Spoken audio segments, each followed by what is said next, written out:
ప్రేమ తన మనసులో పెళ్ళయిన తర్వాత నువ్వే ప్రపంచం అనుకున్నానురా, నువ్వే నా సర్వస్వం అనుకున్నాను, నాకెవరున్నా లేకపోయినా నువ్వుంటే చాలనుకున్నాను, కానీ ఇప్పుడు నువ్వే నా అనేవాడు నీకు నాలో కనిపించట్లేదా అని అంటే ఇప్పుడు కన్నీళ్ళు ఆగట్లేదురా అని అనుకుంటూ కళ్ళల్లో నీళ్లు తుడుచుకుంటూ ఉంటుంది. ఇంతలో ప్రేమ గతంలో కళ్యాణ్ గాడు నన్ను మోసం చేశాడు అన్న జాలితోనే నా మెడలో తాళి కట్టావు, అంతే కదా, అంతకు మించి నీకు నాకు మధ్య ఏం లేదు కదా అని తన భర్తను అడిగింది గుర్తు చేసుకుని, కళ్యాణ్ గాడి వల్ల తప్పక నా మెడలో తాళి కట్టాను అన్నావు, మరి నిన్ను నా మనిషి అని ఎలా అనుకోమంటావు, నా బాధని నీ మీద నాకు ఏ హక్కు ఉందని చెప్పుకోమంటావు అని మనసులో అనుకుంటూ బాధపడుతూ ఉంటుంది. ధీరజ్ ప్రేమకు దగ్గరగా వచ్చి ఏమైందని అడుగుతుంటే చెప్పవేంటి నిన్ను అంటూ కొట్టడానికి చెయ్యెత్తుతాడు. మళ్ళీ చెయ్యి దించి పిచ్చి పట్టిందా నీకేమైనా, 4-5 రోజుల నుంచి ఎందుకు బాధపడుతున్నావు, ఏమైందని పిచ్చోడిలా అడుగుతూనే ఉన్నాను, కానీ నువ్వు మాత్రం నోరు తెరిచి సమాధానం చెప్పకుండా ఇదిగో ఇలా మౌనంగా ఉంటున్నావు, నన్ను టెన్షన్ పెట్టి చంపుతున్నావు, ఇంకోవైపు అమ్మ వదిన కూడా టెన్షన్ పడుతున్నారు, కానీ నువ్వు మాత్రం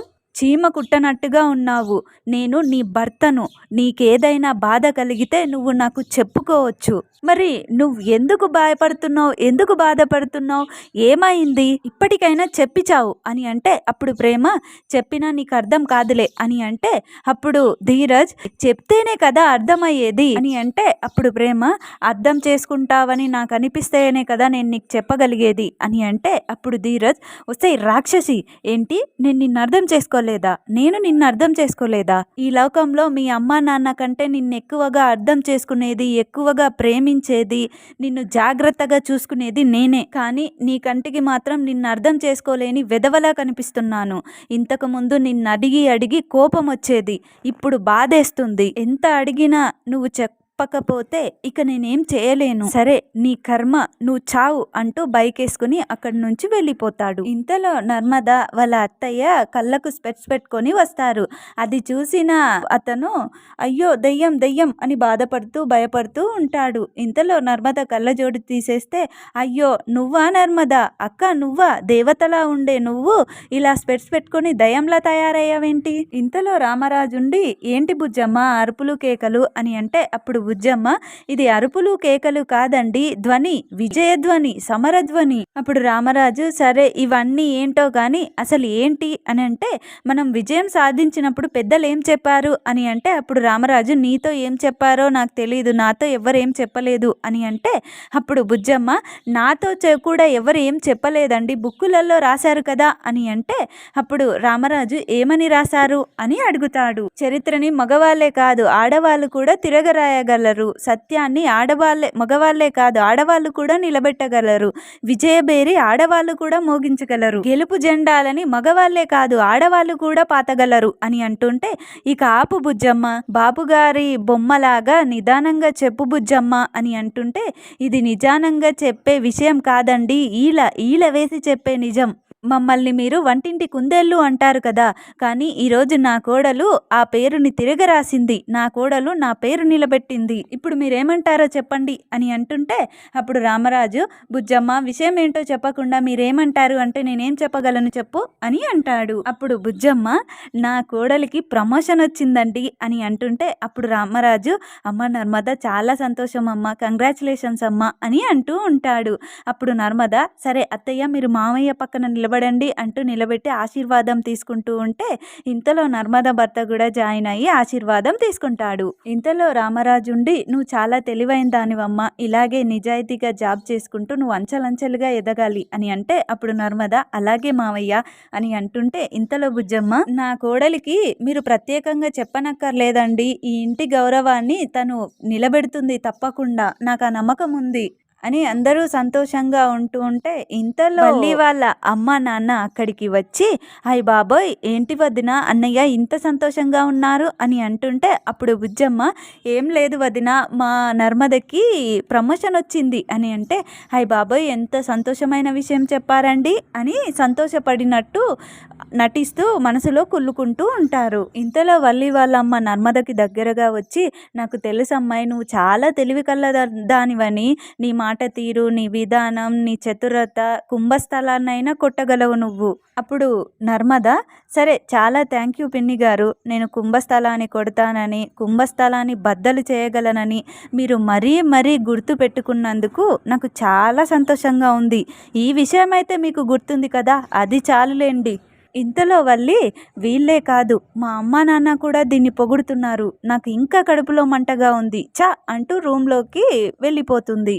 ఇంతలో వల్లి వాళ్ళ అమ్మ, అవునమ్మా నర్మద, నువ్వు ఉద్యోగం చేయటం వల్ల అన్నయ్య గారి మీదకి ఎవరు రాదు కదా అని అంటే, అప్పుడు బుజ్జమ్మ ఉండి, అదేంటి వదిన అలా మాట్లాడుతున్నారు అని అంటే, అదేం లేదు వదిన, ఆ రోజు ప్రేమ డ్యాన్స్ క్లాసులు చెప్పడానికి వెళ్ళిందని ఆ రోజు వాళ్ళందరూ వచ్చి అన్నయ్యను చితకబాదారు కదా, అలాగే నర్మదా కూడా ఉద్యోగం చేస్తుందని వాళ్ళు వచ్చి అన్నయ్యను అలాగే చేస్తారని అని అంటుంటే, ఇంతలో వల్లి వాళ్ళ నాన్న కలుగజేసుకొని, అవునండి ఆవిడ గారు, మీరు కరెక్ట్గా చెప్పారు, వాళ్ళు కూడా వచ్చి రేపు మా అమ్మాయితో ఉద్యోగం చేయిస్తున్నారా అని అన్నయ్య గారితో గొడవ పడొచ్చండి అని అంటుంటే, అప్పుడు బుజ్జమ్మ కోపంగా, ఆపండి, అంటే అన్నానంటారు కానీ మీకు ఎప్పుడు ఏం మాట్లాడాలో తెలీదా అని అంటుంటే, అప్పుడు వల్లి వాళ్ళమ్మ, అయ్య బాబోయ్ అలా అంటారేంటండి, మేలెంచి కీడెంచి మేలెంచమన్నారండి, అందుకే అలా మాట్లాడాను అంతే, ఇంకేం లేదండి అని అంటుంది. ఇంతలో బుజ్జమ్మ, మీరు కీడు మాత్రమే మాట్లాడుతున్నట్టుంది, మేలు గురించి మాట్లాడటం లేనట్టుంది,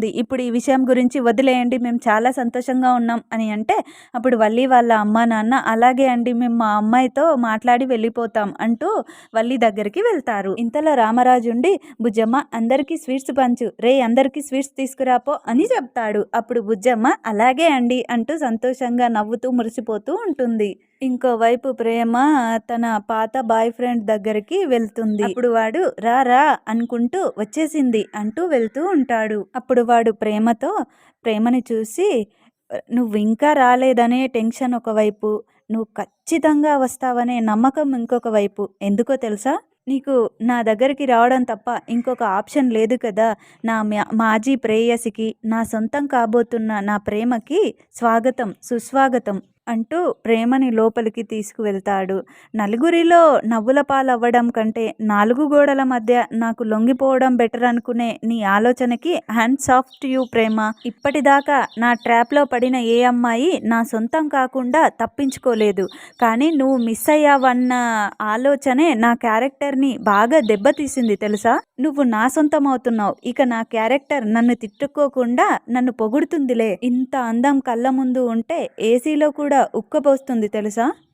వాడు ప్రేమ భుజం మీద చేయి వేస్తాడు. అప్పుడు ప్రేమ కోపంగా చూస్తూ తన కళ్ళల్లో పెప్పర్ స్ప్రే కొట్టి, రేయ్ ఎలా కనిపిస్తున్నానరా నీ కంటికి, నీ దగ్గర పడుకునే దానిలా కనిపిస్తున్నానా అంటూ కొడుతూ ఉంటుంది. అప్పుడు వాడు ప్రేమ ఆపు అని అంటూ ఉంటాడు, కానీ ప్రేమ వినకుండా వాణ్ణి కొడుతూనే ఉంటుంది. రేయ్ ఫోన్ ఇవ్వరా, ఫోన్ ఇవ్వు అంటూ వాణ్ణి కొడుతూ ఫోన్ తీయడానికి ట్రై చేస్తూ ఉంటుంది. అప్పుడు వాడు తేరుకొని ప్రేమ చేతిని వెనకాలకి తిప్పి, ఏంటే చాలా ఎక్స్ట్రాలు చేస్తున్నావు, పులిబోనిలోకి వచ్చి కూడా ఆ రోజు రోడ్డు మీద ఎవరికంటా పడకుండా ఉండాలని పారిపోయాను, కానీ ఇది నా సామ్రాజ్యం, నిన్నెవడు కాపాడుతాడో నేను చూస్తాను అంటూ ప్రేమ చేతులు కట్టేస్తాడు.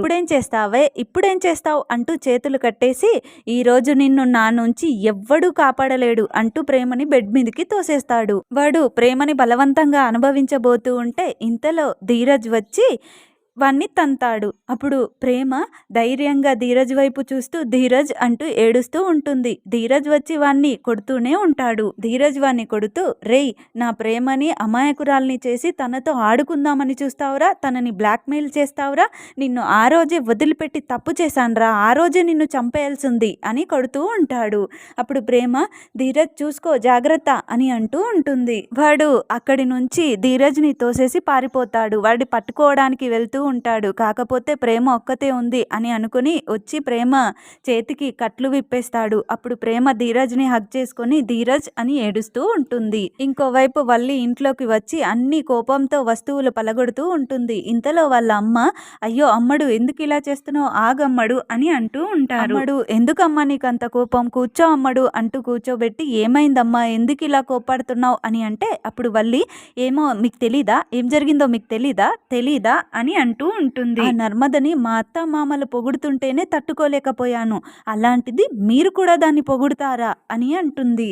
అత్తామామల దగ్గర నాకు విలువ లేదు, నేను ఉన్నా లేనట్టే, మీరు కూడా వాళ్ళ పార్టీయే అయిపోయారు, నాకు ఇంకెవరూ లేరు, వెళ్ళండి ఇక్కడి నుంచి. ఇప్పుడు నా పరిస్థితి ఎటూ లేని బ్రతుకులా అయిపోయింది, ఇందుక నేను పెళ్లి చేసుకుంది, ఇదేనా నా జీవితం అని ఏడుస్తూ ఉంటే ఇంతలో వల్లి అమ్మా నాన్నలు బ్యాగులో నుంచి డబ్బులు తీసి వల్లి చేతిలో పెడతారు. ప్లీజ్ ఫ్రెండ్స్, వీడియో గనక మీకు నచ్చినట్లయితే తప్పకుండా లైక్ చేయండి, మా ఛానల్ని సబ్స్క్రైబ్ చేసుకోండి, సబ్స్క్రైబ్ చేసుకోవడం అస్సలు మర్చిపోవద్దు. Thank you friends.